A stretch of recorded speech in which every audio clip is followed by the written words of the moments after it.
Se me ocurría puntualizar un ratito 3 o 4 cosas como para no cerrar, pero dejar la dirección un poco más acabada de lo que estaba pensando y, como vos decías, después ir conversando de eso, pero también en dirección con la cuestión del psicoanálisis en general, institucional, política, el estado, algo que decimos allá en la maestría, hay un coloquio que se llama estado del psicoanálisis, estado moribundo, y conversar un poco de eso. No, en principio, inclusive con comentarios que me estaban haciendo de la elección, por ahí quería redondear 2 cositas de lo de la identificación.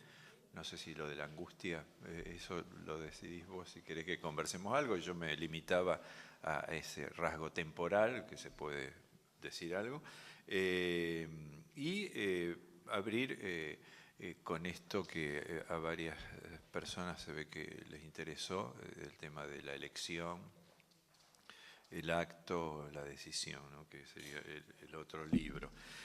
No, me quería limitar a 2 aspectos de la identificación que insiste en la distinción entre el rasgo y el significante.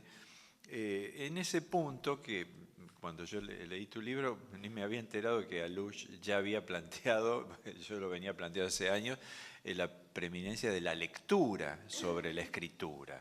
O sea que me parece un detalle decisivo, cómo la fonematización inscribe como manera de instaurar el rasgo y la naturaleza de la letra en relación con la identificación.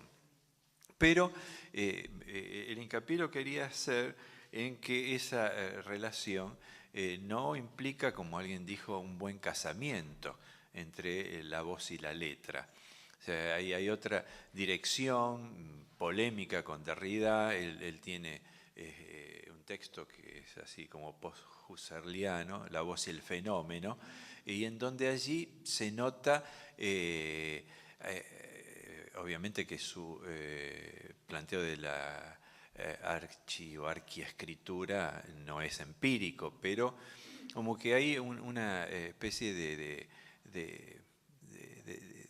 declinación de la importancia que tiene la voz en el psicoanálisis y que pareciera que en un caso de algunos psicoanalistas plantean una especie de unidad armónica entre la letra y la voz, o Derrida que plantea una preeminencia de la escritura, bueno, obviamente de la escritura como huella.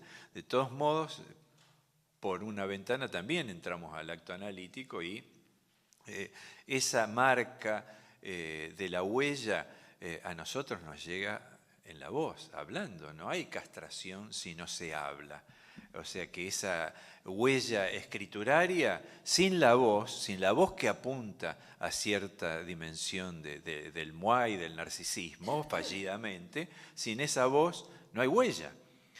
Pero a lo que apuntaba es esta frase de Lacan, cuando dice: el rasgo aparece al querer el significante designarse a sí mismo. O sea que de ahí yo profundizo la distinción y leo: el rasgo fija la no identidad del significante consigo mismo. O sea, como que el rasgo sería aquella marca que trabaja para la diferencia, pero no trabaja para el deseo. O sea, yo creo que esa separación entre las formaciones deseantes y la identificación se mantiene en estos detalles. O sea, no va a haber una comunión, si ustedes quieren, entre el deseo y la identificación. Va a haber remitencias conflictivas, perturbadoras, y que va a aparecer nuestra pregunta en un análisis por la identificación a partir de los problemas del deseo. Esa era una de las cosas. Y la otra, la manera en que Lacan, esa manera de la identificación es esto, plantea esta relación del sujeto con el nombre. Es decir, es por lo cual, en tanto el sujeto habla, no puede sino avanzar siempre más adelante en la cadena, en el desarrollo de los enunciados, pero que, dirigiéndose hacia los enunciados, por ese hecho mismo, en la enunciación, elide algo que es, hablando con propiedad, lo que no puede saber, a saber, el nombre de lo que él es en tanto sujeto de la enunciación. Apunto a esto. ¿Sí? No hay nombre del sujeto de la enunciación. Creo que era Agamben el que trabajaba la distinción entre ónoma y logos. Me parece que yo por ahí lo cito, en donde planteaba el ónoma como el límite del logos, o sea, del discurso. Hay un límite que es el nombre. O sea, que hay una elisión entre aquello que... O sea, nunca el sujeto de la enunciación va a poder decir su nombre. Dicho de otra manera, nunca el sujeto de la enunciación va a poder unir el rasgo unario con el significante que lo representa como sujeto. Si no, allí, ¿de qué estamos hablando con sujeto dividido? O sea, el sujeto dividido tiene como múltiples planos. O sea, la división es una división actuante. O sea, no es una división entre una cosa y la otra. Entonces, acá sería como otra perspectiva de esa división. Rasgo unario no le va a dar su nombre al sujeto de la enunciación. Más bien, uno puede decir, hay sujeto de la enunciación porque no sabe su nombre. En ese no saber su nombre es donde ubicamos a la identificación. O sea que la identificación tiene en el corazón mismo un rasgo de no identidad. Si no se establece la no identidad, no podemos pensar ni la identificación, por supuesto, ni el sujeto que habla. Eso por un lado, después ustedes me dicen si quieren que retome algo. Y una cosita más para cerrar lo que ni siquiera abrí del tema este de la contingencia. A mí me vino muy bien para pensar el problema de la contingencia. O sea, me vino muy bien Sartre, fundamentalmente. Me parece que es un teórico, un filósofo de la contingencia, no de la libertad. Porque con la libertad se hizo de Sartre una especie de humanismo ingenuo. Sartre es el filósofo de la contingencia y de allí, en todo caso, aparecen estos aforismos de no podemos no elegir. O sea, como esta condena de la libertad. Pero si no pasamos por la contingencia, nos queda una especie de libertad demasiado light. Allí me encuentro con textos de psicoanalistas que abordan la cuestión de la elección y de la libertad. Rabinovich, Junger, Colette Soler. Y me parece que hay callejones sin salidas. Muchos de esos callejones sin salidas son tópicos. O sea, por ejemplo, el yo decide y el inconsciente se tiene que hacer cargo de esa decisión, por ejemplo, el más tópico, una resolución tópica de la elección y de la decisión. O la expresión un margen de libertad, como si el sujeto fuese determinado y tiene una parte libre. ¿Qué es eso? O sea, otra, bueno, la de Colette Soler, cuando dice, el neurótico no elige, está determinado en su elección. Y como el no neurótico sí elige. Entonces, hay una serie de, como se decía, aporías en el problema que a mí personalmente, bueno, porque uno, yo creo que escribe cuando tiene algún problema personal con un concepto, o sea, y quiere resolver algo, o sea, escribir por escribir, bueno, uno lo ve por ahí a veces en los jóvenes que tienen que poner a prueba lo que saben o elaborar una tesis, pero me parece que en un momento uno escribe por las preocupaciones que no le han cerrado, que tiene. Bueno, y esto era algo, por un lado, la preocupación absolutamente personal, de una especie de deuda así subjetiva o existencial, ya que estamos con Sartre. O sea, me parecía que Sartre no había tenido el lugar tendría que tener en la reflexión psicoanalítica. El mismo Lacan es sinuoso y tramposo, toma más de Sartre de lo que confiesa, a veces, pocas veces elogiosamente, otras veces con un ademán crítico muy, muy ligero. Y hace poco salieron 2 libros sobre Sartre y Lacan, muy interesantes. Uno de Sara Vasallo, una amiga que está en Rosario, vivió 30 años en París, ahora está viviendo en Rosario, la tengo de profesora en la maestría, que es Sara Vasallo, doble S y doble L. Muy bien. Y el libro de ella es orgánico, ¿no? Toma mucho la conexión Sartre-Lacan. A veces, ella misma dice, parece que hago de Sartre una especie de profeta de Lacan, o sea, como que muchas cosas aparecen en Lacan dichas lacanianamente de lo que dijo Sartre. Bueno, ahí es donde toca su punto ahí delicado. Y hay otro de Clotilde Leguil, Sartre avec Lacan, en donde ahí plantea las relaciones como más armónicas, o sea, inclusive tratando de medir la relación actualmente. Si en un momento fue Sartre contra Lacan, ahora sería Sartre con Lacan, porque los dos discursos se unen ante el avance de las neurociencias, de los planteos tecnocráticos, y bueno, ahí como que ya habría una especie de armonía. Pero yo creo que bueno, la lectura que yo quise hacer no era orgánica, Sartre y Lacan, sino Sartre y Lacan en relación con el problema específico de la decisión y de la contingencia. O sea, como que lo seguí temáticamente. Por supuesto, esto lleva a la cuestión ética y moral que está en el corazón del problema. Pero a raíz de eso se tocan muchos niveles freudianos, sobre todo esto que vos me estabas diciendo de la responsabilidad y de la elección.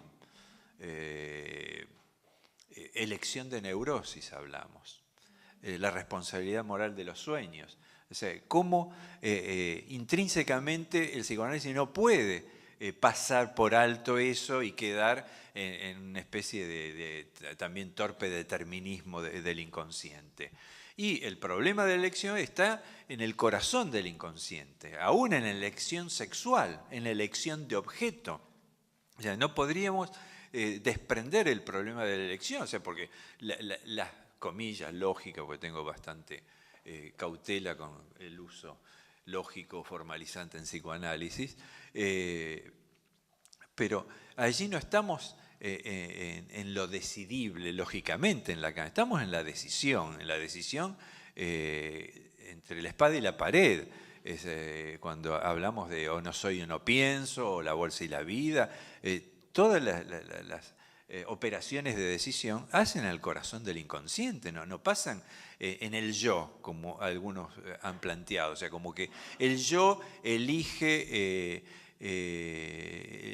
el sexo o el género y el inconsciente, bueno, se hará cargo de eso o dará cuenta. O sea, como una división que no está en la manera en que Lacan piensa ni la elección ni el inconsciente.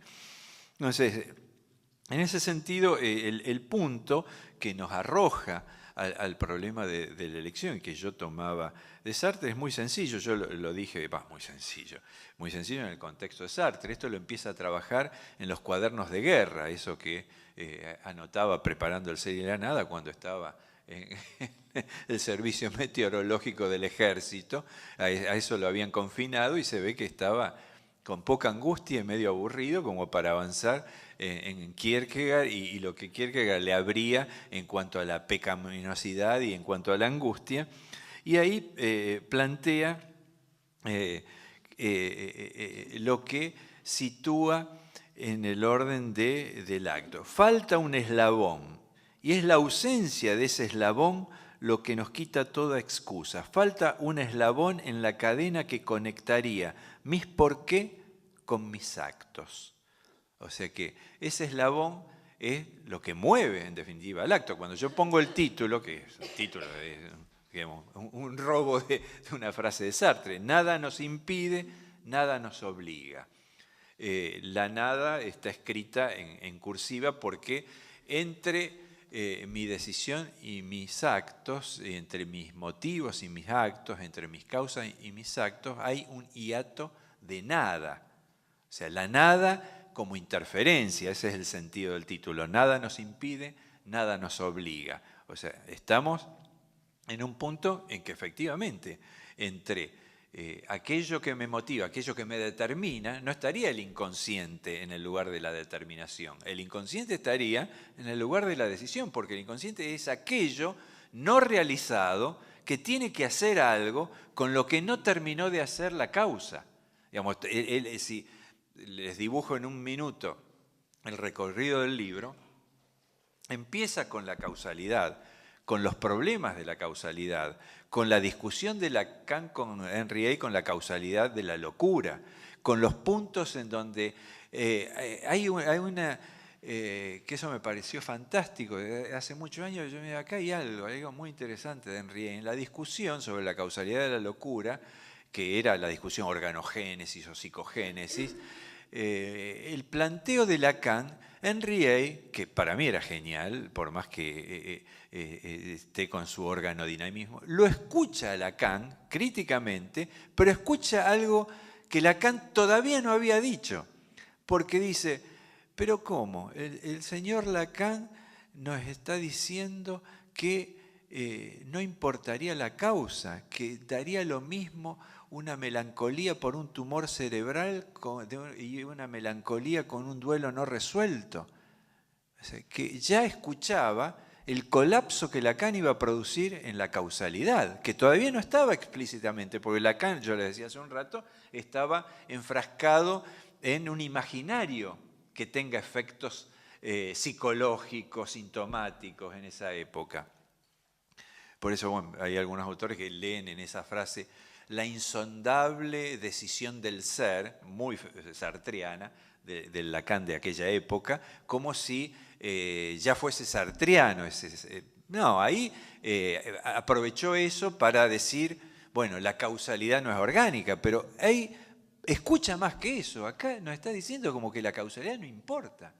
Bueno, la causalidad importa porque es traumática, pero no importa en el sentido que no nos va a dar ningún determinismo, ninguna respuesta. Es el inconsciente como lo no realizado. Ese es el eslabón que falta. El inconsciente trabaja en el eslabón que falta.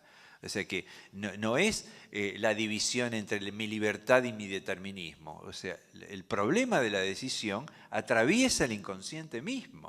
O sea, no es el inconsciente determinista y un margen de libertad. Entonces, ese es el eslabón que hace al acto y que hace a la práctica analítica. ¿Sí, no? Bueno, ¿para qué analizamos? ¿Para qué trabajamos en análisis? O sea que con eso se cuestiona o se discute toda la manera de pensar el problema de la estructura, que ya estaba preavisado con el significante faltante o con el significante que ya que Lévi-Strauss llamaba... bueno. El maná, o sea, como que ya se olfateaba, bueno, la estructura no puede ser eso, pero acá el periplo es causa el problema de la contingencia y termina con la ética, o sea, porque la ética se sostiene en la contingencia, o sea, del libro de Regnault me gusta el prólogo para la edición castellana, más que nada, porque el libro que llama Dios es inconsciente, por él tiende mucho a una formalización, pero en el prólogo sencillamente pone esa percepción del otro que abre el problema ético. Casi como, Padre, ¿no ves que ardo? Dios, ¿por qué me has abandonado? Esa frase es la que le da sentido a Dios es inconsciente. Padre, ¿por qué me has abandonado? Ese es el punto en donde se toca el desfallecimiento del otro y que nos hace actuar, nos hace desear. Entonces, desde ese punto de vista, sin esa especie de desfallecimiento del otro, bueno, no hay ética y eso es el resorte bueno, de la contingencia. Ahí en Sartre, hablando de Sartre y Lacan y de las articulaciones, él hace en un momento, el libro de Serie Nada, una especie de, que me encantó, es casi didáctico, un resumen es una especie de genealogía filosófica del otro.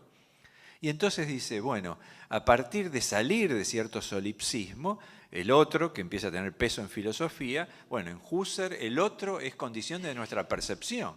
Nosotros percibimos porque hay otro, como bueno, alguien decía de ustedes, el otro nos giramos la cabeza y nos dice qué percibimos. En Hegel hay otra vuelta, es el conocimiento de la conciencia de sí. No somos sin este otro, sin este para otro no vuelve el para sí. En Heidegger está el Mitsein, o sea, ser con. O sea, el otro ya aparece en la misma estructura a priori. O sea, cómo se va metiendo la alteridad en la constitución.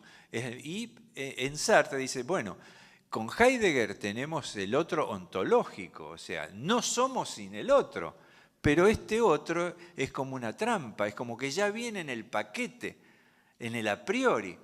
No tenemos la dimensión de otredad óntica, de otredad existencial que implica el encuentro con el otro. O sea que donde enfatiza Sartre el otro, y ahí estamos a un paso de Lacan, del deseo, es el encuentro del otro. Heidegger explicará el ser con como condición, pero no mi encuentro de amistad con Pedro o de amor con Carmen. O sea, ese encuentro del otro, que es encuentro en el sentido traumático, no, está suprimido, dice en Heidegger. Ya que esa dimensión del otro es la que peldaño a peldaño nos lleva al problema de que la ética nace en ese punto. O sea que el periplo es causalidad, contingencia ética, ese es más o menos así muy resumido. Bueno, conversamos de lo que ustedes quieran, de esto o de lo que preanunció Laura. Así tenemos un ratito de tiempo para ellos escucharlos también.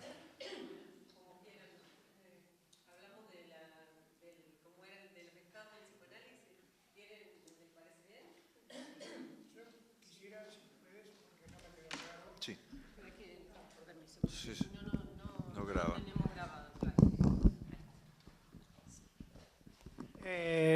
Quisiera hacerte una pregunta porque creo que varios de nosotros nos quedamos un poco con las ganas de escuchar la diferencia que tú piensas respecto de lo primario en la identificación primaria y la represión originaria.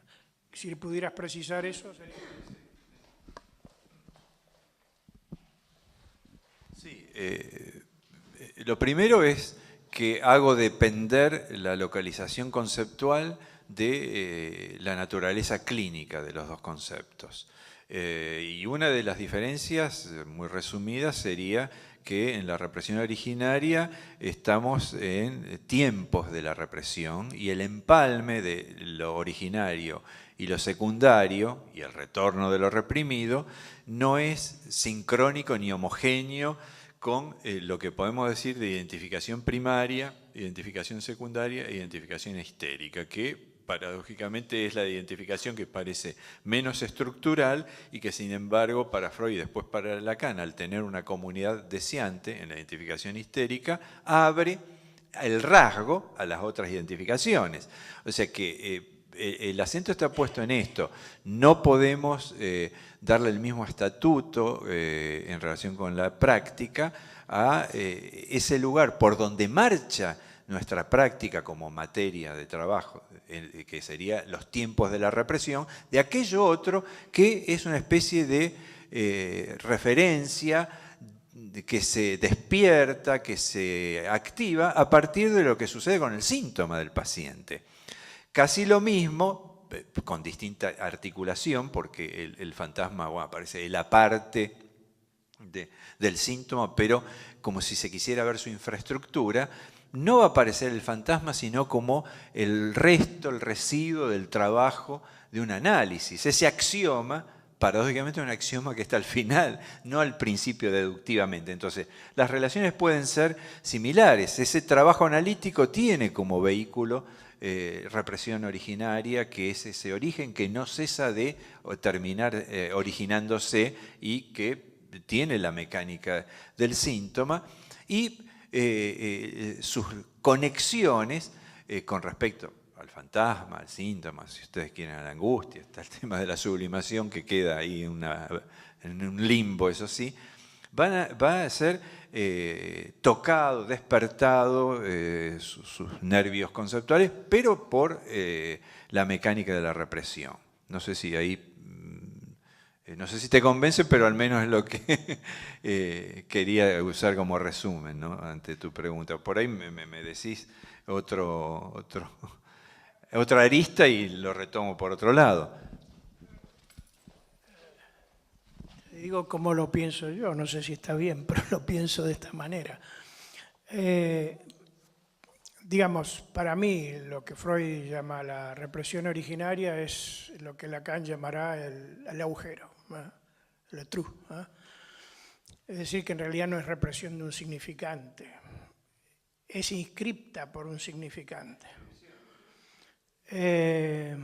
Pero entonces la identificación primaria es justamente lo que responde a ese agujero, al mismo tiempo que lo crea. Esa es mi lectura del tema. Y tiene que ver con lo que tú llamabas la pulsión de vida, lo que describiste en la primera parte. Es decir, porque Freud, al final de cuentas, cuando da un ejemplo de esa identificación primaria, aparte de lo que dice en Tótem y Tabú, da el ejemplo en el trabajo sobre la identificación, hablando de la identificación del hombre de los lobos a su padre, esa identificación fálica activa del niño, ¿no es cierto? Es decir, por decir así, la identificación con el falo, con el deseo del otro, de alguna manera, es decir, algo que en el fondo está respondiendo al agujero. Es mi manera de leerlo, no sé si...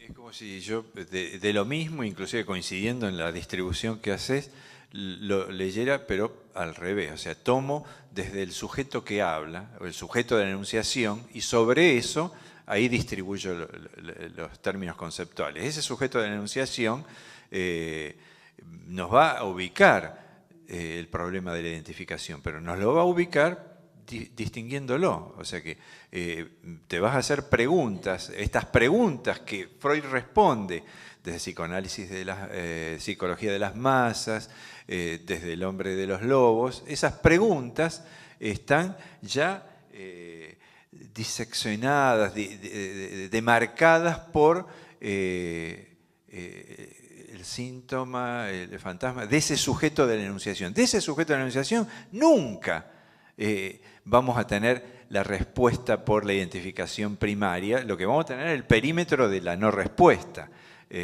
Inclusive en la manera en que Lacan plantea esa identificación primaria, lo que sanciona, lo que refuerza es este punto de no hay incorporación de nada ni sujeto de nada. O sea, como que el sujeto entrará en contacto y apelará, como vos decís, a algo de la identificación, una especie de socorro, que nunca termina de sellarse. O sea, el sujeto de la enunciación, si hace esta especie de fusión con la identificación, ahí o nos quedamos mudos o estamos en esas dimensiones en donde parece que el nombre y el sujeto se confunden y tenemos la hipocondría, tenemos lesiones del cuerpo, tenemos diferentes formas en donde la melancolía, cuando aparece una especie de amor al nombre y odio al sujeto. Hay un artículo de Sarah Glassman muy interesante sobre la melancolía que yo cito en el libro, esa especie de particularidad de promiscuidad del melancólico y que aparece esta especie de odio y de amor a estas distintas instancias, marcando lo que no se pudo hacer en esa división. Pero la guía sigue siendo, bueno, el sujeto de la enunciación, ¿no? Que no es el sujeto de la identificación, porque en sentido estricto no hay sujeto de la identificación. Hay yo de la identificación, hay rasgo diferencial de la identificación, hay función sujeto, algo que marca que hay una cruz, hay un sujeto en el lenguaje, función sujeto del lenguaje, pero no es el sujeto de la enunciación, no es el sujeto del significante. A eso iba yo como para distinguir. Ahora, esto que vos decís de cómo esos ensayos de respuestas, serán las respuestas teóricas de Freud, cómo responde el sujeto de la enunciación de lo que no tiene nombre. O sea, ¿lo responde con la identificación? No, lo responde en el mismo terreno del deseo. En el mismo terreno. Cuando aparece el nombre y los ejemplos que yo pongo de un nombre mutilado en un sueño, aparece en una formación del inconsciente el problema del nombre. Si no, no aparece. Exagerando sería esto. Bueno, sí, el rasgo unario no tiene por qué aparecer mi diferencia pura con el otro. O sea, no nos ponemos a rumiar, soy diferente por esto, soy diferente por el otro, esa diferencia comparativa. El rasgo unario opera, no es la respuesta. O sea, el problema de respuesta aparece cuando no opera.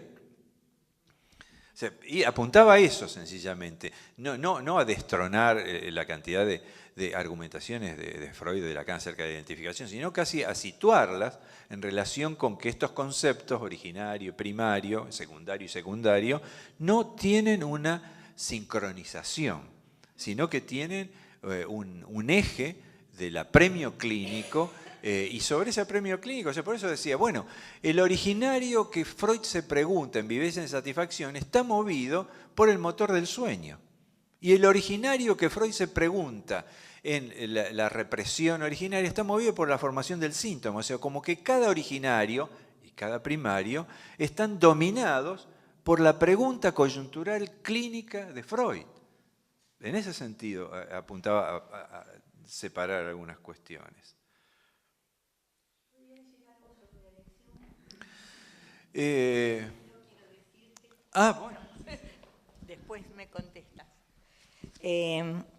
Cuando hablabas de los que hablan de la determinación y como interrogando, diciendo es imposible que haya algo, hay una parte no determinada del sujeto. Bueno, a mí me parece que, bueno, Freud medio lo expresa en sus series complementarias, ¿no? Pero que en verdad Lacan, cuando pone el concepto del otro con mayúscula, indica ya que el sujeto nace a ese otro y está determinado por esas circunstancias que pueden ser familiares, sociales, históricas. Un sujeto nace en un determinado momento, digamos. La cuestión es no si el sujeto tiene una parte no determinada, sino qué hace el sujeto con esas cartas, digamos, que en el juego de la vida le han tocado. Ahí está la posibilidad o no de elección, pero evidentemente que hay ciertas determinaciones, uno podría decir, como tipo de padre, tipo de madre, que por ejemplo al sujeto que resulta psicótico, le es más difícil en ese sentido superar ciertas determinaciones, ¿no? No es tan libre de elegir el peso que puede tener la determinación familiar. Ahora, por ejemplo, digo un ejemplo de Jean-Michel Vapereau que a mí me resultó interesante. Él dice que a veces puede resultar, no sé, inentendible, pero dice, yo no tomo en análisis a los que no quieren dejar de ser locos. Entonces uno piensa, ¿cómo va a ser un psicótico? Sí, un psicótico puede querer no ser loco y ir a análisis, medicarse, hacerse cargo, digamos, de su estructura y entonces se puede analizar. Digo porque si no, queda como hay que elegir entre el sujeto no determinado y el determinado, y siempre es determinado. La cuestión es la posibilidad o no de superar ciertas determinaciones, ¿no? Sí, lo que pasa, perdón, aclaro una cosa. Cuando Vapereau dice eso, distingue entre locura y psicosis. Bueno, acá yo creo que el nombre de todo esto, yo creo que se cifra, no se resume, se cifra en una palabra, es la responsabilidad. O sea, que entrando por la palabra responsabilidad, ahí alteramos las referencias a la determinación. Vos decís claramente, bueno, la fórmula del encuentro, del ticket automatón o la carta robada, están tirados los dados. Ahora, el tema de la responsabilidad justamente es responsabilidad porque no hay un apoyo en el determinismo. O sea, apoyarse en el determinismo, bueno, en Sartre sería obviamente la mala fe, y en psicoanálisis probablemente también. ¿Quién es responsable moral? Freud lo decía, bueno, usted tuvo un sueño incestuoso, pero es su inconsciente. ¿Quién es el responsable de su sueño? Decir que el inconsciente es una pavada. Entonces, en ese punto, el problema de la responsabilidad es el que zanja la disputa de determinismo o no determinismo, casi nos impide hablar de determinismo. Vos hablaste de la vuelta que le da Freud perfectamente, las series complementarias, pero allí es donde hay que plantear el problema de la responsabilidad. ¿Somos responsables de qué? Hay una frase en una entrevista que hace Derrida con Jean-Luc Nancy, ubica la responsabilidad, hablando del sujeto, o sea, ese sujeto como medio como que se hacen los boludos en cuanto a todo lo que dijo Lacan del sujeto, o sea, porque efectivamente buscan ese sujeto que es un rastro, que es un murmullo, que es difícil de sustancializar, y lo van ubicando, me parece como hay que ubicarlo, el sujeto es responsable aparece todo el tema de la ley, y dice algo, si la responsabilidad no es excesiva, no es responsabilidad. O sea que la medida de estar articulando la elección, el determinismo somos responsables, pero siempre insuficientemente. La ley es insuficiente, ante eso somos responsables, ante la insuficiencia de la ley. O sea, ¿por dónde trabajar el determinismo si no? Yo creo que el determinismo es una trampa, porque uno puede decir, bueno, sí, el otro, pero ese otro, por esto que decíamos hace un rato, nos arroja a la responsabilidad. Es un otro, o sea, que no tiene un sector de alienación y salimos como sujetos del deseo y libre, como a veces lo plantea Rabinovich, por la separación. No tenemos esa especie de comodidad. Primero fuimos alienados y ahora somos separados. El sujeto está atravesado en esta responsabilidad en exceso, al punto de que cuando Hippolyte, que es conocido por todos los analistas, hace un libro sobre la libertad en Sartre, plantea algo que el mismo Freud también plantea en la elección de la neurosis. Disolvamos lo fáctico, objetivo de las decisiones subjetivas. Es una falsa separación. Es como cuando Freud dice, con el problema de la elección de la neurosis tenemos que dejar de pensar en exógeno y en endógeno. O sea, Sartre llega a decir, somos responsables de nuestra enfermedad. O sea, que es una manera de decir, bueno, ¿qué hacemos con esto? Nosotros no somos, por un lado, y nuestra enfermedad por otro nos determina. O sea que en ese punto es la medida de la responsabilidad en cuanto al problema de la determinación. Por eso yo hacía pie en el eslabón que falta, en la contingencia. O sea que ese es el punto que nos abre, que está un poco de moda, pero en los lugares donde probablemente sea más complicada, cuando la izquierda lacaniana piensa en las acciones de la contingencia en contra de la ley marxista, que me parece que ahí, bueno, estamos en otro problema, o en el estado del psicoanálisis.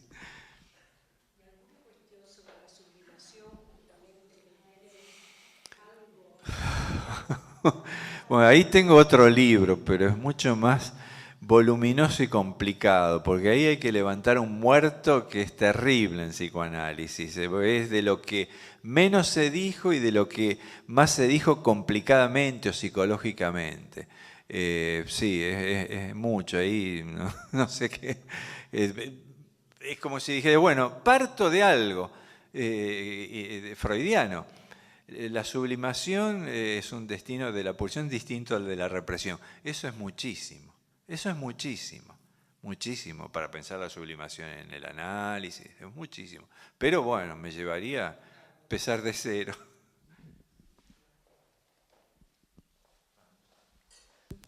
Bueno, tenemos un ratito más, si quieren que hablemos del estado del psicoanálisis, porque es un tema que yo creo que es importante porque circula mucho en las redes sociales por todo el tema de que es la regulación de las prácticas analíticas, y acá en Barcelona tenemos la particularidad de que no es como en Argentina, en Barcelona y en España, no tiene un lugar hegemónico en las prácticas de salud mental. Entonces, bueno, eso es una particularidad con la que nosotros vamos haciendo como podemos, ¿no?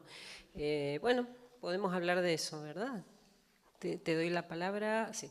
Parto de esto que vos decís, o sea, el lugar hegemónico, sí, es claro, en Argentina, que el psicoanálisis haya entrado en la facultad de psicología, tanto de la UBA como de Rosario, fue importantísimo, importantísimo.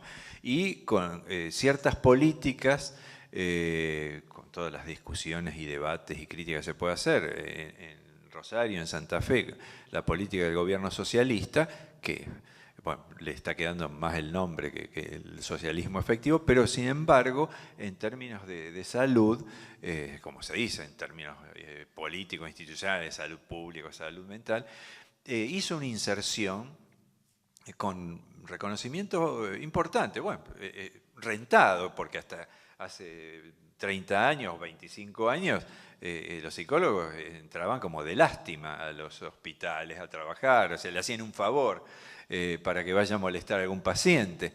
Y después no, tuvieron una inserción orgánica, una formación, hay una carrera de posgrado importantísima, dije una amiga, Silvia Grande, donde hay una formación en prácticas hospitalarias y psicoanálisis. Y hubo un trabajo del psicoanálisis, o sea, discutiendo el tema, si puede haber psicoanálisis sin diván, bueno, pero hay un punto indiscutible. Una cosa es aquel psicólogo que va a atender pacientes a lugares públicos con formación psicoanalítica y aquel que no lo tiene, más allá de que haya diván o no haya diván. La escucha va a ser otra, las intervenciones van a ser otra, los efectos van a ser otros, en medio de un clima social terrible, de pobreza, de marginación, de conflicto. Pero hubo una inserción. Lo que yo noto también en la facultad últimamente, y ustedes me decían, conversando así informalmente, que también aquí, viniendo de otro lado, por ahí peor, se daba una especie de psicoterapeutización de la posición del analista. O sea, como que los analistas parecen que tienen que ser más psicoterapeutas que intelectuales, o sea, como si se desconectaran de su responsabilidad de, algunos quieren llamar ciudadanos, ¿no? Me parece que va por otro lado, pero bueno, de algo que tiene que ver, no que tengan que hablar de todo, porque ese es otro problema, pero sí que les sea inherente el problema político, el problema de la transmisión, o sea, porque si no nos limitamos a la cultura, no sé, a las citas de Lacan, o sea, que si Lacan cita, no sé, a Hegel, bueno, estudiamos esa partecita de Hegel, o si Lacan cita a Metterlin, estudiamos esa partecita de Metterlin, pero y lo que yo noto es eso, como si en la Facultad de Psicología, ¿no? En las instituciones por ahí puede haber otros problemas. Lo que es lamentable de eso es que en la Facultad de Psicología, estoy pensando en Rosario, creo que Buenos Aires más o menos, se pierda esa zona donde el psicoanálisis se transmite sin ser tan universitario. O sea, como que se generan en las cátedras y en algunos posgrados zonas de encuentro donde no solamente se va para tener el título, se va para hablar de psicoanálisis más allá de las instituciones. Y la composición de los docentes que son analistas vienen de distintas escuelas o sin escuelas. O sea, hay un grupo, recién me hablaban de Jorge Belinsky, que rinde un homenaje, porque lo quiero muchísimo, yo lo conocí, yo muy joven, él ya tenía una materia en la facultad, todos lo conocen a Jorge, supongo acá, él tenía una materia, me habían dicho, que tenía una materia llamada Estructuras Psíquicas y Formaciones Sociales, o al revés, y daba el antiedipo. 75. Yo hice esa materia, yo me recibí en el 77, y bueno, de ahí nos empezamos a hacer amigos y él tiene que salir disparando por bueno, el preproceso, la AAA. Rindo esa materia con alguien que no sabía ni quién era Deleuze y Guattari y trato de rendir 10 materias en un año para irme de una facultad que, bueno, que ya estaba arrasada. Y Jorge, nombre, bueno, quizá no lo conozcan, murió muy joven, Américo Vallejos.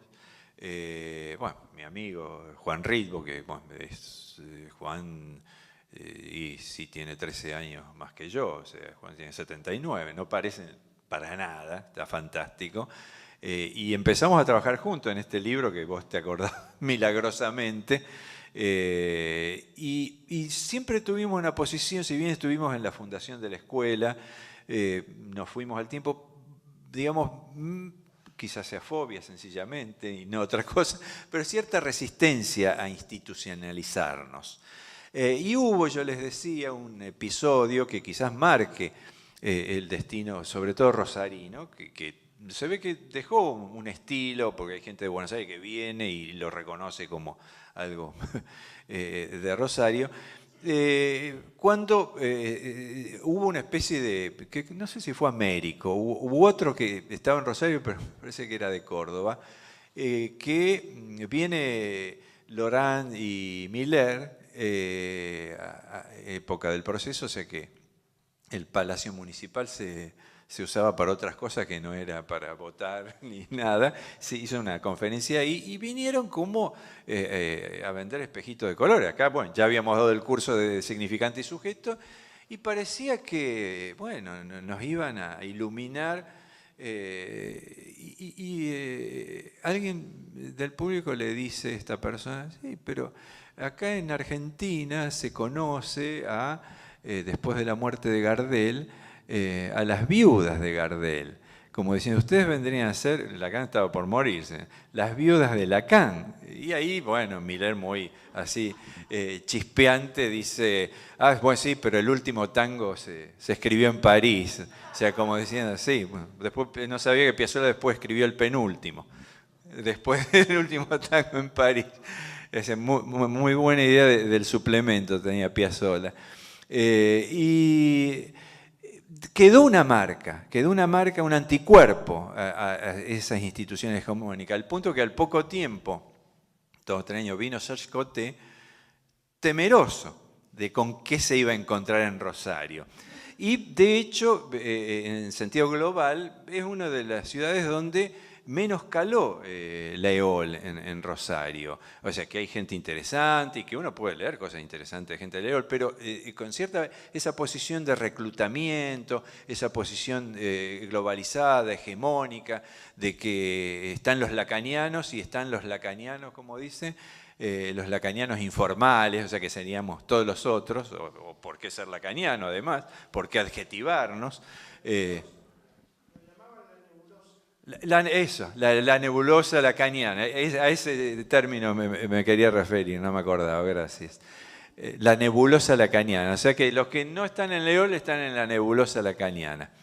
Sí, no se enteraron. O sea que hubo un anticuerpo interesante, ¿no?, en cuanto a la situación del psicoanálisis. Después la maestría sirvió también desde el año 2004 para ofrecer también... paradójicamente, en la universidad, algo que no era tan universitario y servía para transitar sin la otra presión que es quizá más universitaria, la de las instituciones. Y nos encontramos, por ejemplo, hubo un año que hubo un sismo en la escuela Sigmund Freud y se fueron 10 personas, así de manera conflictiva, con los que dirigían. Y 8 vinieron a hacer la maestría, porque encontraron temporalmente un tránsito de encuentro y de discusión que era universitario, paradójicamente, pero que por ahí podemos decir, bueno, estamos un poco preservados del discurso universitario, que vos lo ubicás muy bien, en cuanto a la posición de saber, ¿no? Bueno, ustedes tendrán lo suyo para contar la situación del psicoanálisis. Dialogamos, ¿no? Un poco, si quieres. Sí, sí. Tessy. Bueno, cuento un poco, cuando tú decías, yo también estudié en Rosario, psicología, fue la primera universidad que hubo de psicología, incluso la gente de Buenos Aires iba a estudiar a Rosario, Pichón Ocampo, Lucy Hachevaski, Berman. Yo empecé bastante después, pero realmente ya estaba creada la universidad en Buenos Aires y entré en la época de Onganía, o sea, de una dictadura militar donde también se arrasaba la universidad, pero el psicoanálisis era fundamental. Seguía siendo fundamental, el discurso impregnaba incluso a las otras carreras de la facultad, que era muy interesante, y creo que esa transversalidad no existe aquí, no ha existido. Tengo estudios sobre las razones de por qué no ha existido, que ahora paso a comentar, pero una cosa que me pareció interesante era, tú decías, los estudiantes de psicología éramos un poco como molestos en los hospitales. Yo no tengo la misma impresión, toda mi formación fue en el psiquiátrico de Rosario y en el Hospital Centenario, y realmente era riquísima la producción que había. No, sí, ad honorem, alumnos ad honorem. Era un reconocimiento que te contaba, claro, lamentable, por supuesto, para un país, pero que te contaba como importante para la formación. Cuando yo me acuerdo de encontrarme con psicólogos aquí, las prácticas clínicas eran ir al zoológico a estudiar a los animales. No sé si alguno pasó, pero yo recuerdo gente que, digamos, la relación era, bueno, una psicología absolutamente conductual. Totalmente. Eso ha ido cambiando y demás. Aquí, digamos, hay claramente un fenómeno que el psicoanálisis se introdujo antes de la República y durante la República. Y la represión franquista lo borró, absolutamente. Tanto que la AEN, la Asociación Española de Neuropsiquiatría, tenía que ver también y tiene en este momento, bueno, hace bastante una sección de psicoanálisis. Pero esto marcó absolutamente, y piensen que nosotros como argentinos recibimos justamente a los exiliados, tanto españoles como centroeuropeos, que fueron los que crearon el psicoanálisis en Argentina. O sea que nos enriquecimos con el empobrecimiento de estos lugares. Hoy justamente en el Colegio de Psicólogos se entrega el premio Ángel Garma, exiliado vasco, a la Argentina, a un argentino, pero también a otra gente, a Breyer. Quiero decir que, claro, luego aparece nuestra venida en la época del 76-77. Y no, Jorge me recibió a mí. Jorge me recibió y me alojó. Sí, pero Mazota había venido antes. Entonces viene Mazota, venimos algunos argentinos, pocos, pero rosarinos, bueno, Jorge, Corte, y eso, que bueno, se dice en la historia del psicoanálisis aquí, Mazota introduce el psicoanálisis antes que los franceses, evidentemente. Luego aparecen los franceses. Entonces, este es un punto importantísimo en la historia del psicoanálisis en este país y la no introducción en la universidad. Hasta el momento ha habido muy poca gente que ha trabajado en la universidad.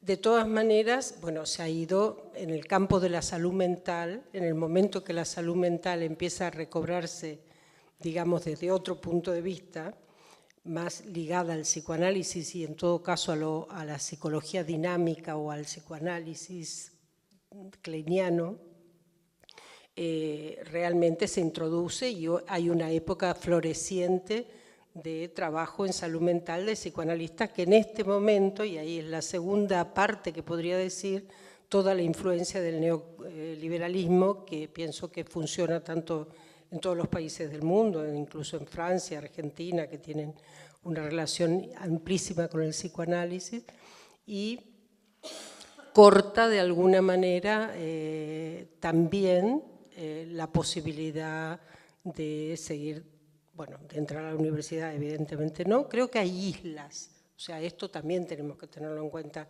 Lo interesante del psicoanálisis es que se introduce, que despierta, que interroga y que, bueno, la gente se asombra cuando los psicoanalistas estamos también en lugares sociales o tomamos la palabra. O sea, a veces pueden pensar que hace un psicoanalista, esto a mí me lo han dicho muchas veces, que hace un psicoanalista en este lugar, si de esto no se ocupan, ¿no?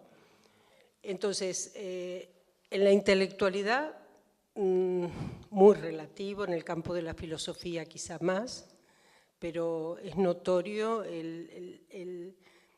digamos, la orfandad que hay en el pensamiento intelectual, todavía a día de hoy, y en la construcción de lo que podría ser la articulación entre lo subjetivo y lo comunitario.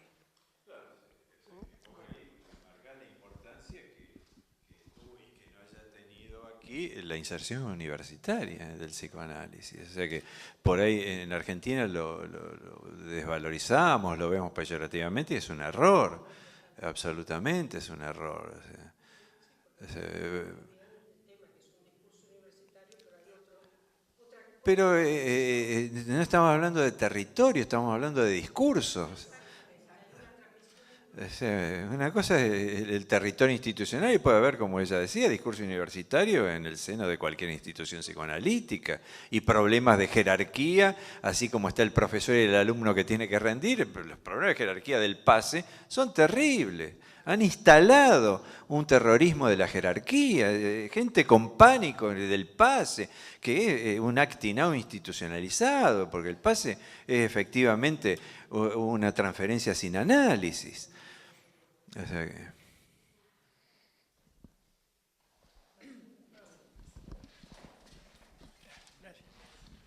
Digamos que Tesi ha hecho un cierto recorrido de lo que ha sucedido aquí.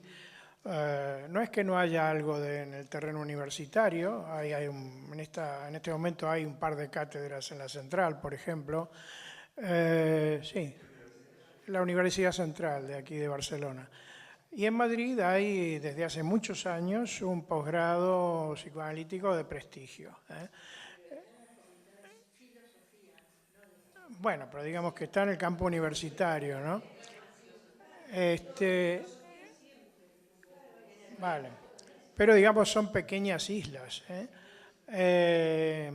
Y en el campo sanitario, en cambio, es distinto. Es decir, realmente hay muchos psicoanalistas trabajando en el campo sanitario, acá al menos en Cataluña, ¿no? Lo que ocurre es que, digamos, el avance de las neurociencias y sobre todo de la psicología cognitivo-conductual, digamos, ha copado el ámbito sanitario, por la psiquiatría que hay también, ¿no? Pero, digamos, ahí todavía hay bastante gente trabajando e incluso se sigue incorporando gente. Ahora, el problema que tenemos actualmente es que está el tema de la regulación de las psicoterapias en Europa y aquí, ¿no? Entonces, aquí vamos en dirección a la italiana. Es decir, a incluir el psicoanálisis como una de las psicoterapias y, digamos así, establecer algunas normativas de formación o de regulación de títulos y cosas por el estilo. Yo lo veo por ahí, que va a ir por ahí. Eso ya es un tema que no se plantea por ahora, pero lo que sí está claro es que los colegios de psicólogos, y en particular el de Cataluña, está en la orientación de regular las psicoterapias y evidentemente también de regular lo que ellos llaman el intrusismo de los que no son psicólogos ni médicos. Por otro lado, y esto es bastante reciente, los médicos del Colegio de Madrid han empujado para incluir, bueno, para cuestionar todo lo que llaman las pseudoterapias médicas. Y en algunas de las asociaciones que cuestionan el psicoanálisis, qué sé yo, han tomado documentos de esas asociaciones que son nefastos desde el punto de vista incluso de lo que dicen, tonterías, digamos, barbaridades, digamos, las han tomado como para calificar al psicoanálisis como una pseudoterapia. Ahora bien, todo esto, digamos, ahora está en manos del Ministerio de Sanidad y de Educación. Digamos que han creado una comisión para evaluar todos los trabajos a favor, en contra de las pseudoterapias en general, pero también del psicoanálisis. Entonces estamos en una situación de impasse para ver qué pasa con eso, que es mucho más peligroso que incluso la cuestión de la regulación de las psicoterapias. Aún así, los que estamos un poco interesados en ese tema, yo incluso envié un trabajo al Ministerio, pero la cuestión es que aún así la visión que se tiene desde el Colegio de Psicólogos y todo eso es que el psicoanálisis al final no va a ser considerado una pseudoterapia perseguible, porque las pseudoterapias van a ser perseguidas, concretamente que no puedan los que se nombran como tales ejercer la profesión, ni a nivel público ni a nivel privado. Lo que quiero decir con esto, acupuntores, etc.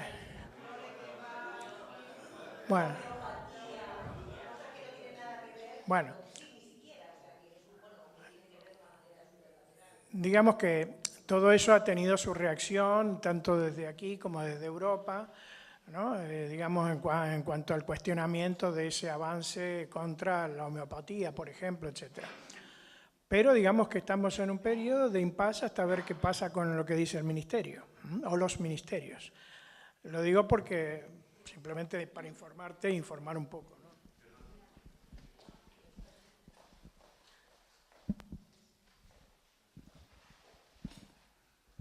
Hola, yo creo que el psicoanálisis ha salido de la lista de las pseudoterapias, que definitivamente salió. Sí, estuvo incluido y ha habido como movimiento de cartas al Ministerio muy importante, y además de varias asociaciones, no solo de los lacanianos, sino y creo que la última información que tengo es que ha salido como pseudoterapia, Muy reciente, sí. Sí, sí, yo la recibí.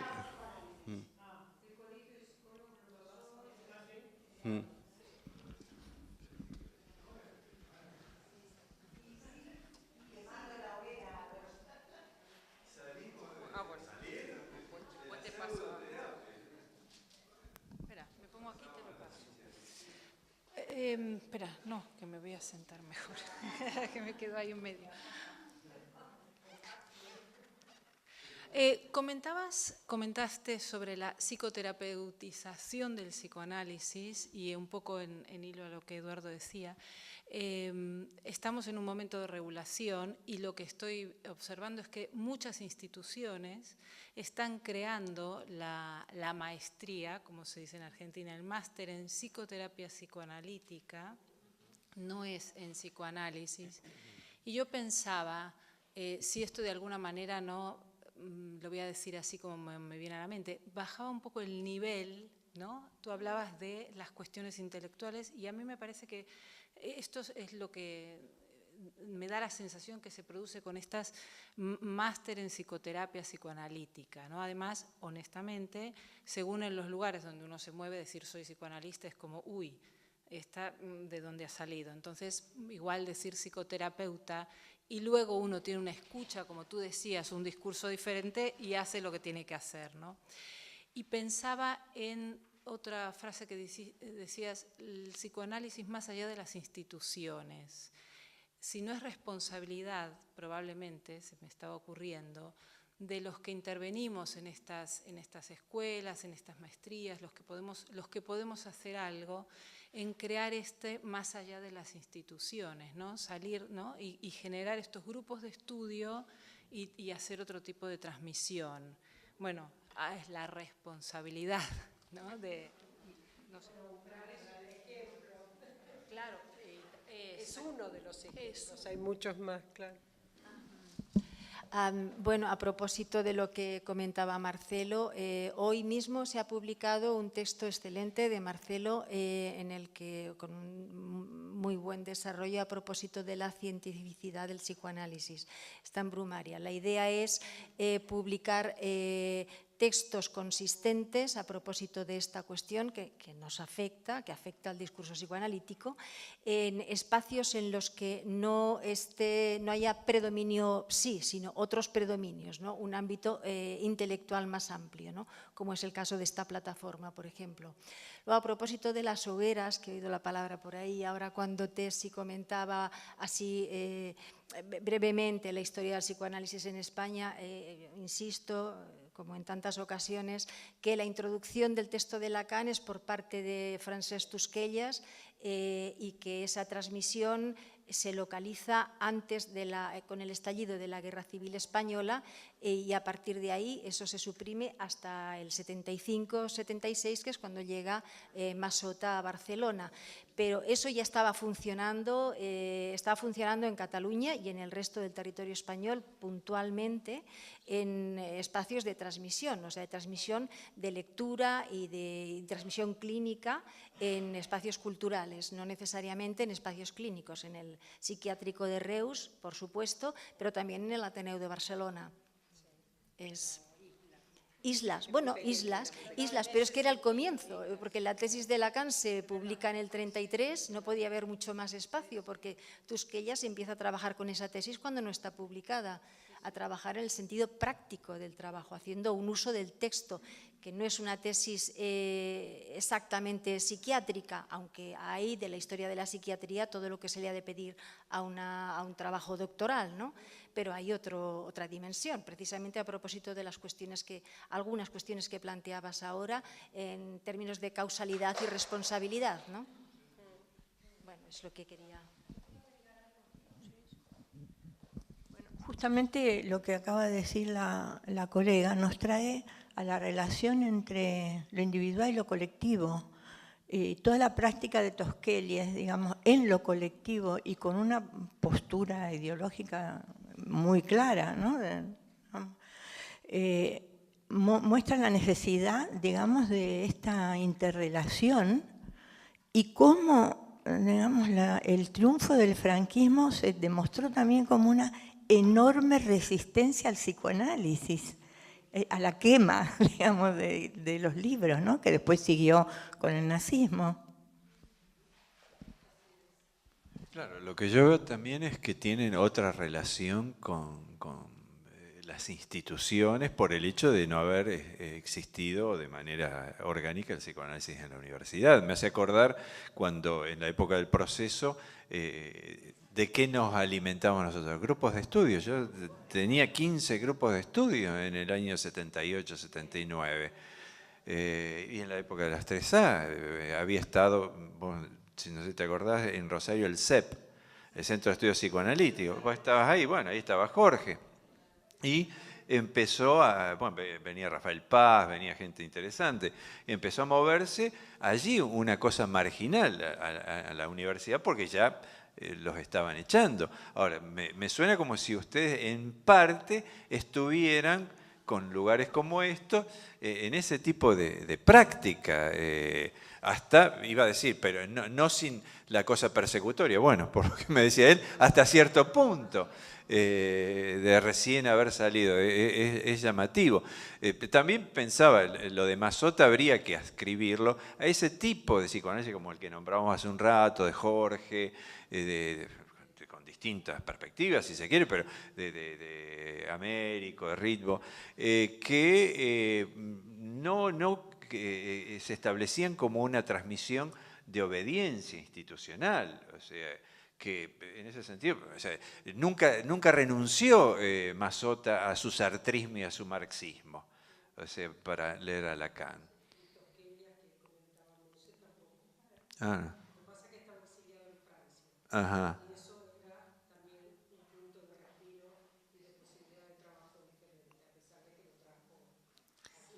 Claro, sí, fíjense que habla de los problemas de transmisión y de herencia. Después que se fue Massota, produjo lo que produjo, se murió. En Argentina terminaron peleados por instituciones aquellos que eran discípulos y amigos de Massota, terminaron siendo enemigos institucionales, o sea, como que lo importante era la institución y no el psicoanálisis.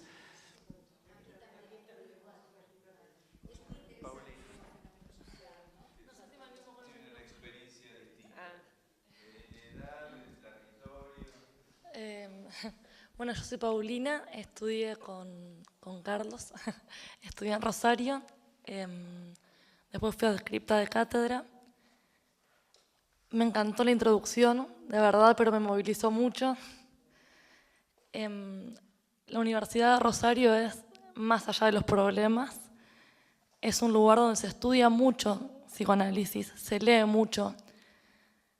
La relación con el docente es otra a la que yo veo ahora. Estoy viviendo en París y este año volví a la universidad. Tenemos clases de consulta, donde, bueno, primero están las clases en las que hay mucha participación de los alumnos y eso nos asusta. Los alumnos preguntan y tenemos grandes profesores que, no puedo decir todos, pero tenemos grandes profesores que responden a preguntas que hasta a veces los alumnos decimos, bueno, como que me pareció una pregunta hasta pava, pero no, ellos le dan importancia, repreguntan, no tienen miedo a no saber el profesor, a ponerse en un lugar con el saber muy distinto al que yo veo en París, a ponerse en falta, a darle un lugar a esa pregunta, a reflexionar y a lo que el alumno dijo, darle importancia. Tenemos las clases de consulta en las que alumnos como yo, que a mí me da mucha vergüenza hablar en público, podíamos tener otra relación con el docente, entonces preguntar, repreguntar, tomás un café en el bar. Con mis amigas nos juntábamos a leer mucho y a veces terminábamos peleadas porque leíamos el seminario de Lacan y cada cual entendía una cosa distinta y terminábamos peleadas y después en el examen, al examen íbamos materias como psicoanálisis 1, 2, 3, las clínicas, son materias que se preparan en 1 mes y medio y nunca sentís que sabés. Entonces vas a rendir con mucha angustia y, no sé, vas muy angustiada, haces síntomas por todos lados. Y bueno, como realmente, reitero esto, en Rosario el lugar del psicoanálisis en la universidad es muy grande. Y la relación con el saber es muy distinta de todas formas a la que yo veo en París. Estuve en París un año en un hospital psiquiátrico que fundó Maud Manoni. Allí fui con mucho miedo, a ver conmigo misma, de decir mi nivel para ir a ese lugar, el idioma, que no hablaba muy bien francés, trabajar con chicos psicóticos y autistas. Al principio me costó mucho, pero después sentí que me enriquecí mucho en el lugar, en las prácticas. Teníamos también los lunes reuniones clínicas en las que discutíamos los casos. Bueno, me enriquecí mucho. Este año arranqué la universidad para poder validar el título, porque mi título de psicóloga de Rosario no vale nada allá, nada. Entonces tuve que validar el título. Me aceptaron en París 7, que para mí era como un sueño, y me pasó todo lo contrario a lo que conté en el hospital psiquiátrico, que sentí como que más allá de la angustia aprendí mucho. Es una universidad de mucho prestigio, en la que hay grandes psicoanalistas que no saben nada. No puedo, qué sé yo, tienen miedo al psicoanálisis. Hago un máster en psicoanálisis y estudios interdisciplinarios. La palabra interdisciplina es muy bonita, pero dan mucha al final es muy interdisciplinario y nada de psicoanálisis, porque para mí está buenísima la interdisciplina, pero la base del psicoanálisis tiene que estar. Y si a un profesor en tu tesis le decís, sí, en la parte de la concepción de la subjetividad quisiera volver a Freud para... No te metas con Freud, te vas a hacer mucho en la cabeza. O a un compañero argentino le dijeron, no, con el nombre del padre no. Te estás metiendo en otra cosa, no, mucho lío. Hacemos preguntas, bueno, en realidad el profesor habla como habló Carlos, no dan casi lugar a las preguntas. Si preguntas algo ya de Lacan, Freud, no, molesta mucho. Entonces, bueno, estoy validando el título y siento que no pienso, que tengo que ir a rendir exámenes para repetir cosas que dijo el profesor sin leer un libro. Y bueno, me pasa eso. Vengo a escucharlo a Carlos y estoy desde que llegué pensando y siento que no sé nada. Y agradezco eso, agradezco que me hayas hecho pensar y que me dé cuenta de todo lo que tengo que leer y todo lo que tengo que aprender. Nada más.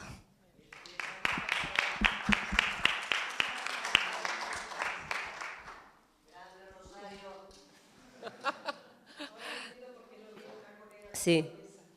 Tenemos, bueno, 5 minutitos largos, no mucho más.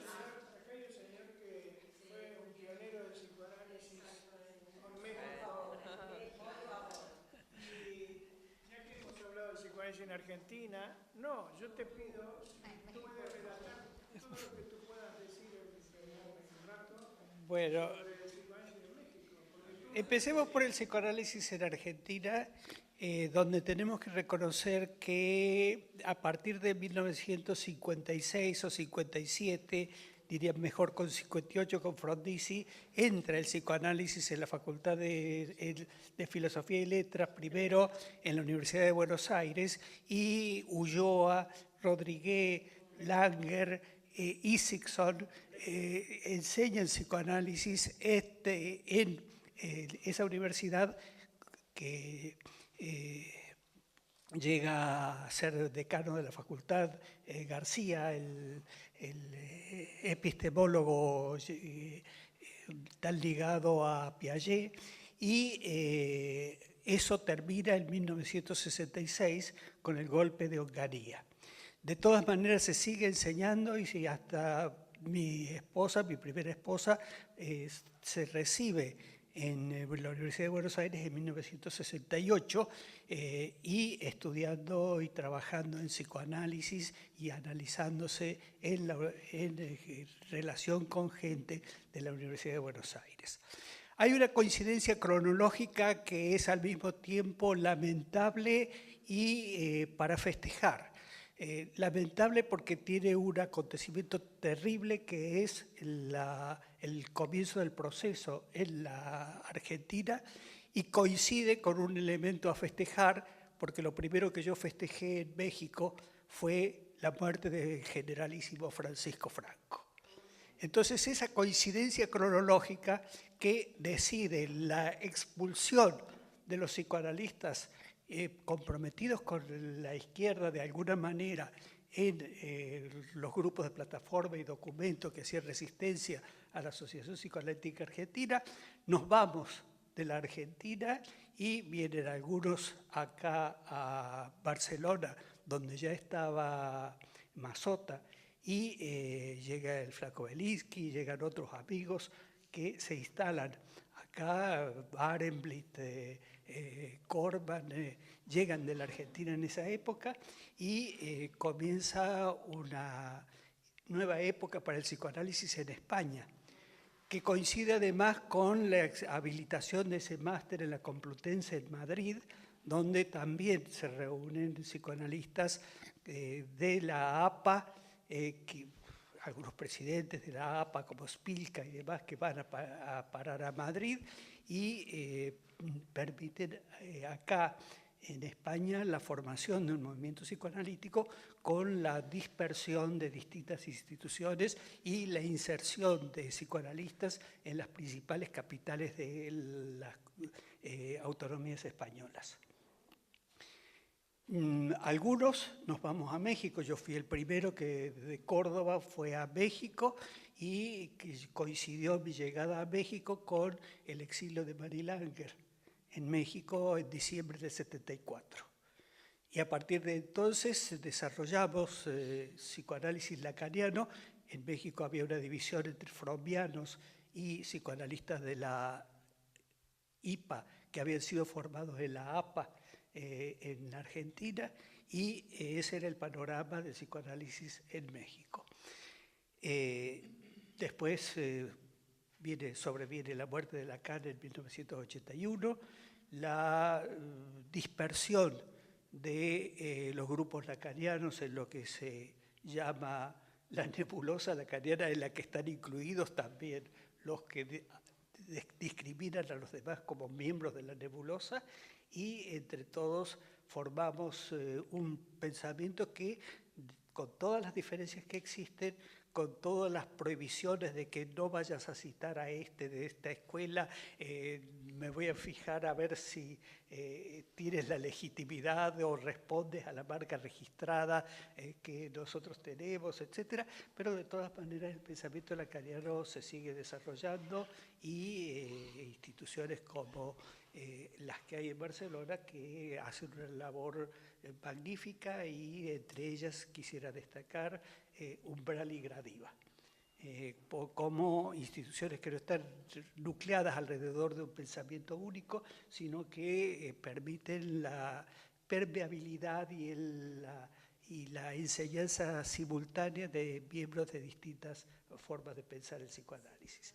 De modo que creo que eso es lo que podría decir sobre la historia del psicoanálisis en Argentina, en España, en México, y planteando la cuestión de la actualidad con el intento generalizado de reglamentar las profesiones de acuerdo a criterios que son propios de las universidades y de los estados nacionales, muchas veces ligados, como en el caso de Europa, en comunidades o mercados comunes. De qué manera la lógica de los mercados impone la regulación de las profesiones, y por lo tanto la manera en que nos amenazan a nosotros, si no en este momento directamente, porque pudimos sobrepasar esa prohibición que se había establecido con lo de las pseudoterapias, ligada a la noción de pseudociencia que se le aplica al psicoanálisis, y que es el momento justamente de pasar a la ofensiva en la defensa de nuestras posiciones. Bueno, si quieres decir, ya vamos. Una última cosa, porque pensaba, bueno, como que en un lugar como este, por ahí estamos en condiciones de estar atentos o advertidos, como se dice, de los dos peligros, ¿no? O sea, el externo y el nuestro propio. O sea, porque decimos el pensamiento lacaniano, más bien lo que hace al psicoanálisis, porque en cuanto a la transmisión de Lacan, estamos en un momento en que convendría, ahora se habla del retorno a Lacan. Bueno, tendríamos que definir eso. Yo creo que hay que justamente estar atento a cómo las instituciones pueden generar una atrofia del pensamiento y que se ven distintas líneas, ¿no? O sea, me hubiese gustado desarrollar algunas cosas de esas cuando se pasa de la pregunta por los fundamentos del psicoanálisis a usar el psicoanálisis como fundamento. Y ahí estamos en problema. Entonces aparece o la transmisión por los matemas o la clínica de los nudos, que son zonas para mí que confiscan el pensamiento, o posiciones que quieren hacer del psicoanálisis un fundamento, como la izquierda lacaniana. O sea que hay que estar atentos a qué estamos haciendo con el psicoanálisis cuando en lugar de discutir, leer, desleer, lacanizar y deslacanizar, proponemos una especie de quizá defensivamente, de círculo cerrado, ¿no? En donde pareciera que no podría decir, bueno, no solo que Lacan hizo algo impresionante, pero de ahí así, bueno, hay cosas de Lacan que son pelotudez. Y bueno, ver, que salen en la lectura, no porque a uno se le ocurra, ¿no? O sea, no es la crítica a cosas de Lacan, por fuera de Lacan.